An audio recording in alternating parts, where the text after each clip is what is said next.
Tere, olen Tallinna Tervishoiukõrgkooli 3. kursuse tudeng. Minu nimi on Kaili ja tahaksin teile natukene ärevusest rääkida. Et mis see ärevus siis endast kujutab?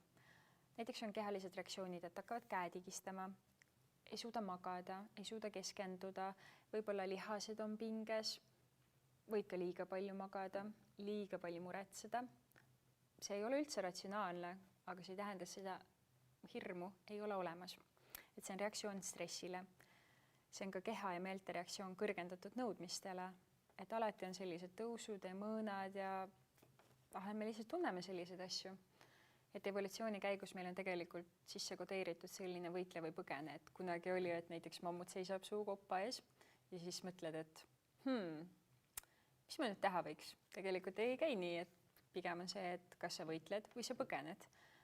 Et ärevus oli tegelikult meie ellujäämisinstinkt, nüüd seda ei ole sellisel määral enam vaja, kuid see lihtsalt on meiega jäänud ja täna ma tahaksin teile jagada mõned nipid, kuidas siis ärevusega paremini toime tulla.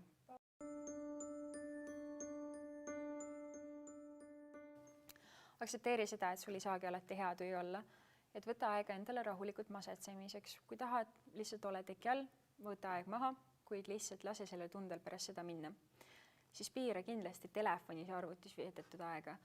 Et ei ole mõtet tegelikult üldse telefoni voodisse kaasa võtta, siis hakkad vaatama, et oi, et keegi lises uue pildi või uus mäng on tulnud ja lihtsalt aju ei saa aru, et nüüd on aeg magama minna ja sellest võivad ka päris suure tunneprobleemid tekkida.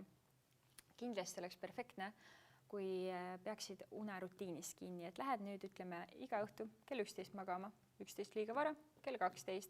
Muidugi, et sa saaksid kindlasti oma unetunnid täis.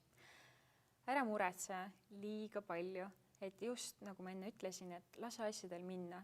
Mõtled ära, näiteks perfektne oleks, et okei, mõtled nagu sellest ajast selle ajani ja kõik. Ei ole niimoodi, et lähed voodisse ja no nii, võtad terve päeva asjad lahti, et no muretsen nüüd selle üle ja 10 aastat tagasi juhtus see. Ei, lase nendel asjadel lihtsalt minna. Siis kui tunned, et tahaksid lihtsalt rääkida kellegiga, et see aitab ka väga palju, et lihtsalt leia endale inimene, keda sa usaldad ja lihtsalt räägi temaga, et see aitab nii palju. Kui võib-olla ei usalda või ei taha enda asjadest rääkida, siis saab ka näiteks stressipäevikut pidada.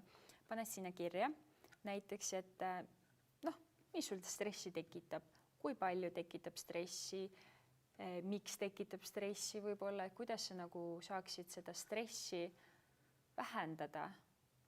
Ja mis kõige tähtsam on tegelikult see, et ole enda vastu lahke, et kui sa tunned, et nüüd nagu üldse ei lähe, et ära hakka muretsema, küll ta läheb, lihtsalt anna endale aega ja võta rahulikult, siis tegelikult sa elad enda peas ja vaata, et see oleks tore koht, kus olla.